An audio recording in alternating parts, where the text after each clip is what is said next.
కొంచెం ముందు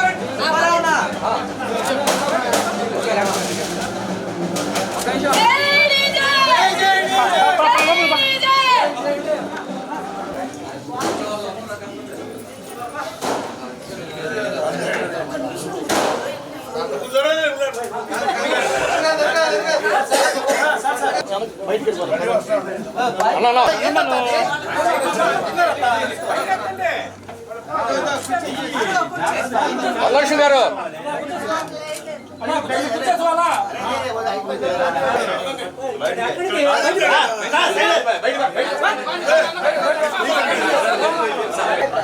కథ కూడా కొన్నావు నువ్వు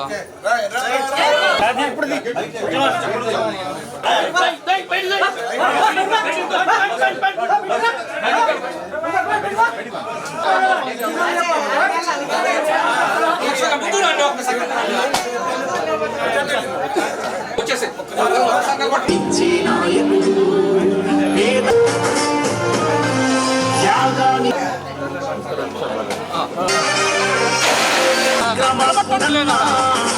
అన్యాయం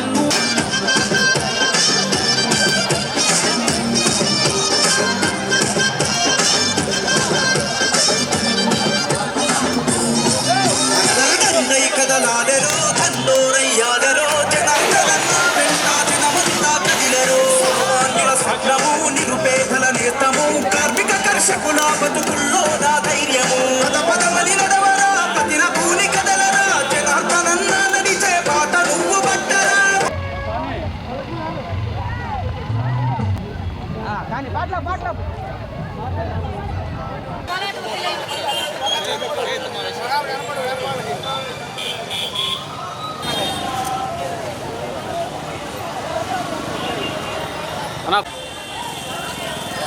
లైట్ వచ్చి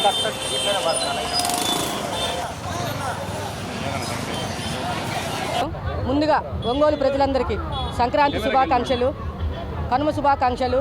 ఈరోజు 29వ డివిజన్లో ప్రతి సంవత్సరం ఆనవాయితీగా జరుగుతున్న పారువేట కార్యక్రమానికి మన ఒంగోలు ముద్దుబిడ్డ రాష్ట్ర ఉపాధ్యక్షులు ఒంగోలు శాసనసభ్యులు దామతెల జనార్దన్ గారు రావడం జరిగింది. అదేవిధంగా 29వ డివిజన్లో తెలుగుదేశం పార్టీ ఆఫీసు ఓపెనింగ్ చేయడానికి కూడా ఆయన వచ్చారు. ఎంతో ఘనంగా తెలుగుదేశం పార్టీ ఓపెనింగ్ చేయడం జరిగింది. ఇదే విధంగా మాగుంట శ్రీనివాసరెడ్డి గారు, జనసేన జిల్లా అధ్యక్షుడు రియాజ్ గారు, కంది రవిశంకర్ గారు వీళ్ళందరూ కూడా రావడం జరిగింది. మాకెంతో ఆనందంగా ఉంది. తెలుగుదేశం పార్టీ ఆఫీసు ఓపెన్ చేయాలని మేము రెడీ చేసి పెట్టున్నాము. ఈరోజు ఈ సంక్రాంతికి ఈ కనుమ రోజు ఇంతమంది ప్రజల ఆదరాభిమానాలతో ఈరోజు తెలుగుదేశం పార్టీ ఓపెన్ చేయడం మాకు చాలా సంతోషంగా ఉంది. ఇదే విధంగా ముందు కూడా 29వ డివిజన్లో కార్యక్రమాలు అయితేనే ఉంది. అభివృద్ధి కోసం ప్రతి క్షణం జనార్దన్ దగ్గర మేము పోరాడి ఈ డివిజన్కి అభివృద్ధి చేస్తామని చెప్పి తెలియజేస్తున్నాం. ప్రజలందరికీ కనుమ శుభాకాంక్షలు. ఈరోజు 29వ డివిజన్లో తెలుగుదేశం పార్టీ కార్యాలయం దగ్గరికి దామచర్ల జనార్దన్ గారు, ఒంగోలు శాసనసభ్యులు దామచర్ల జనార్దన్ గారు, అలాగే మాగుంట శ్రీనివాసరెడ్డి గారు, కంది రవిశంకర్ గారు, జనసేన జిల్లా పార్టీ అధ్యక్షులు రియాజ్ గారు నలుగురు కూడా విచ్చేసి పార్టీ కార్యాలయాన్ని ఓపెనింగ్ చేయడం జరిగింది. ఇక్కడున్న ప్రజలందరూ కూడా ప్రతి సంవత్సరం ఆనవాయితీగా పారువేట జరుపుకుంటున్నారు. ప్రజలందరికీ కూడా కృతజ్ఞతలు తెలియజేస్తున్నాను.